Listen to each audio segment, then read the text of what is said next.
Yeah. All right, we're live. All right, Assalamu alaikum, everybody. This is the first Google Hangout from the Muslim Vibe. Hopefully, many more to come. I'm joined by Omar from America. I'm just going to read a quick bio, and then we'll get straight down to that. So, Omar's a Muslim American author and entrepreneur. He's the creator of the Ilyas and Duck cartoon characters, and an award-winning author of a new breed of children's books for young Muslims. Omar is also the founder of Little Big Kids, a cultural lifestyle products company that incorporates beautiful Arabic and Islamic themes into common products that are an everyday part of your child's life. Omar was born in Saudi Arabia, grew up in New York, and now lives in Washington, D.C. area with his wife, 3 young kids, and lots of noise. To start off with, thank you very much for joining us, Omar. Thanks for having me. Um, Firstly, I'm actually quite intrigued by your background. Saudi Arabia, New York, Washington. Could you just quickly go into that, just out of curiosity?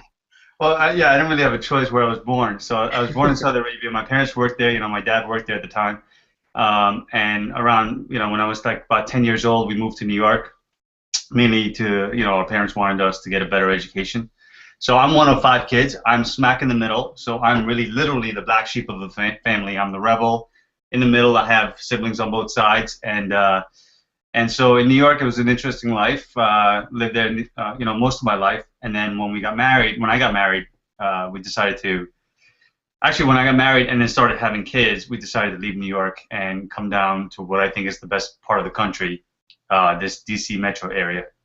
Fair enough. I'll have to take your word for it. Now getting back to why we're actually here, Ilyas and the Duck. Just very broadly speaking, what can readers expect? Who's the target audience? What's it all about? Yeah, so it's Ilyas and Duck. It's not the Duck. A lot of people confuse that. So he's just Duck, and so what are the audience? To the extent that nobody's actually come across this, there are 2 characters, and they are Muslim-oriented characters. So they talk about Islamic themes and whatnot. They are relatable to young kids. They go on adventures and they tell interesting stories. I really think that I wanted to create not only characters but books that really engage kids, that are not so factual, but also communicate a story in a meaningful way. I'll give you an example. So there are a lot of books that we have for Muslim kids, because our kids obviously read them also, and we have them in the library. A lot of them are very fact-based, so they're very straightforward. There's no really storyline within it, and actually, a lot of them lack creativity. Although I think the market's getting a lot better. So I wanted to create something that was at their level, at the kids' level. So because these books are really aimed at kids between the ages of 3 to 6, or 3 to 7 years old. So it's a very basic level, and I think that at that level, you can't really teach kids religion. Although that's essentially what we're doing, right? We're working our way up to religion. Can't really teach them religion in that way. Can't approach it from that angle. I think that you really have to approach it from teaching them or helping them understand their identity, their Muslim identity.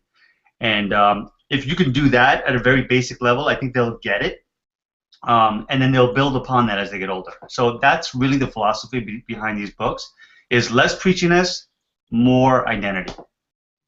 Okay, that's great. And in fact, I read I think Ilyas and Duck Search for Allah. I read that with my niece, and she loved it, and she was kind of joining in. I don't want to ruin it for any potential parents that are going to buy the book, but she was really getting involved and engaging with it, and learning at the same time. And what I liked was that it incorporates, when you have a child's book, traditional, mainstream, Western, whatever, non-Islamic, non-religious books, they always have that sort of learning element, and there's things that you learn, and in that one I think was the animals that she was learning about and whatever else, but tying that in and bringing the religious aspect and also very high quality illustration. I don't think there's anything like that, which I think is great, and a credit to the work that you're doing. But I've got to ask, why a duck? So I grew up in Saudi Arabia and in New York. So I grew up watching Daffy Duck. I watched plenty of Daffy Duck and Bugs Bunny cartoons, and his antics and his cartoons and some of the things that he said it just kind of stuck with me. He's really funny, and so when I was trying to create the characters for this story, So the story came first. I had the story idea first for the first book, and then I kind of related characters to the story. So I knew that I wanted this humorous element to it, and I couldn't think of a better way to add a humorous element in a children's book than to have a duck. So because Daffy Duck's influence on me, and plus, ducks are cute, and who doesn't like ducks? That's fine. Sorry, my phone just kind of went off halfway through. I guess yeah, fair enough. I mean, I was a big fan of Looney Tunes as well. That's fair enough. And so they've kind of searched for God in one of the books. The second one is about Eid, I believe. And what's next? I mean, have you got a whole line planned? Is it just you write one book and then another one? How does it all work? How does it come together? I don't. I wish I could tell you the No, but isn't it right now? Have you got systematic way of approaching this? I don't have a systematic way of approaching it, to be honest. I think if the story comes to me about a given topic, so obviously all the topics have to be connected to in an Islamic theme in some way or not, or other. So once there are many topics to choose from. So as I get the idea for a particular book, and the ideas really come from either my kids, my interactions with my kids. So it's that part of the year, whether it's Ramadan, whether it's Eid, whether they're asking me. The reason why I came up with the first book is because at bedtime they were asking me about God, asking me about Allah and where He is, and so I thought I would write it. So the ideas really come from them and me as a dad interacting with them. So I really have to credit a lot. Although they don't really realize it, but I have to credit them with the fact that they're feeding me the ideas. Yeah, no, I think yeah, brilliant. And the sorry, give me a second, please.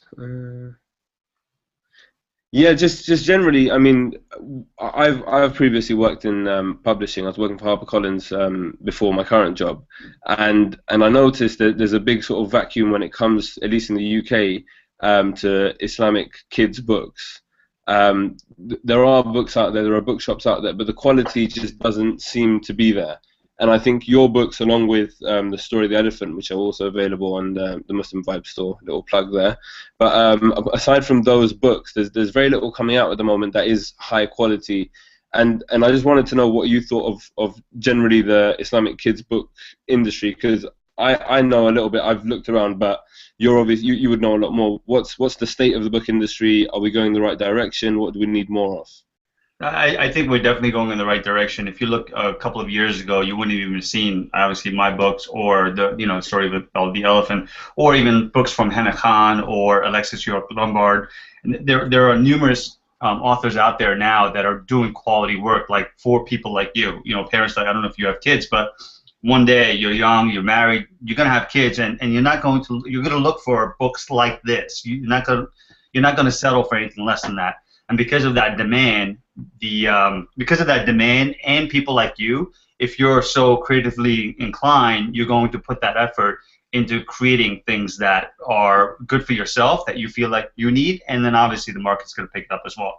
So the market is getting a lot better. I can see it. I've been on the ground for a number of years. Even before I was writing the books, I was doing other types of products for young kids. And so I've been interacting with the market, at least in the U.S., for a long time, and I've seen it grow and mature, and demographics have had a paradigm shift in the last 2 years, particularly. And I think it's really, if you follow the demographic trends in the U.S. and globally, you can see why that has happened. The market's much younger. They have a strong, Muslim identity, and that strong Muslim identity translates into their own kids. And as a result, you're looking for books like this, I think.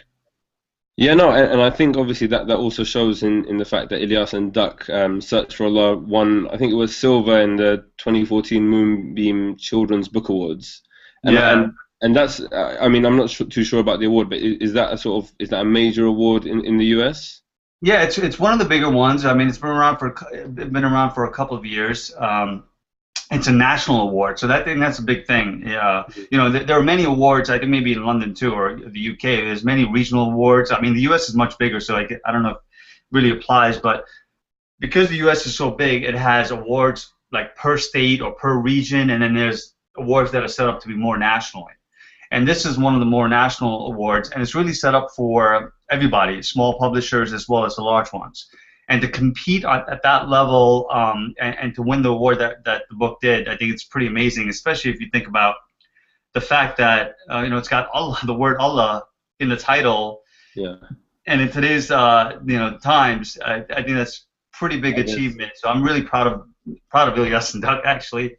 Yeah, no, I mean, given the current climate, that is obviously a huge achievement in America. I mean, okay, so moving away from the Islamic side of things, generally as an author, what would you say are the biggest challenges in writing children's books? Because obviously, the language that we're used to is different essentially, and you're trying to talk to a different audience, a younger audience. I know you have kids, I'm sure that really helps. But generally speaking, what are the challenges? And including, I'm quite interested in the illustrations as well. Do you do that yourself, or is that someone else that does that for you? I work with somebody else. There's a great guy named Leo Antolini to do the illustrations. He's located in Argentina, and I'm really fortunate to have found him.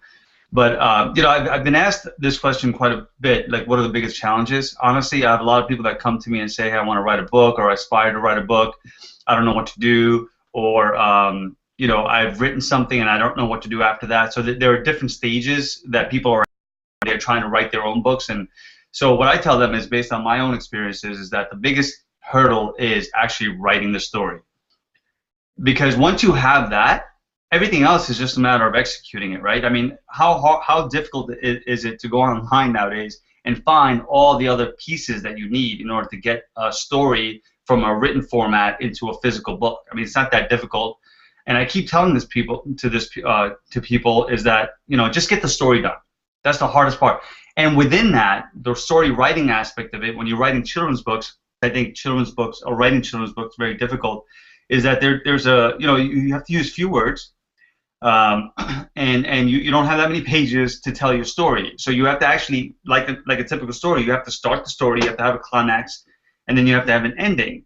And then you do it in very few words, communicate an idea, and in this case, if you have characters, embed their personalities within the story, and to do all of that in a meaningful way, that's the biggest challenge. So as I'm writing my next couple of books now, I'm going through the same challenges. I will always come across a part of the story that I just don't know. I can take the easy route just to get the book done, but I tend to put a little bit more pressure on myself to make it a little bit more meaningful and spend a little bit more time figuring out the hurdle or the issue that I'm having to try to get the story to be a little bit more fluid. And that, I think those little things make all the difference, at least for me. It's important to make sure that the story is smooth and there's no hiccups in it as you're reading as a parent or a child or whatnot. So again, summarize, the biggest challenge is really writing the story. Yeah.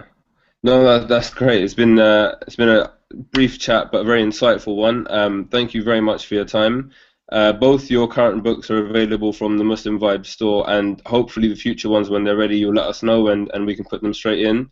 I recommend to all of the readers, as I said, I've read this book with my niece. She loved it. She's got 2 copies, and she's got a copy of both the books. Absolutely fantastic, and I hope to see much more in the future. Omar, thank you very much for your time.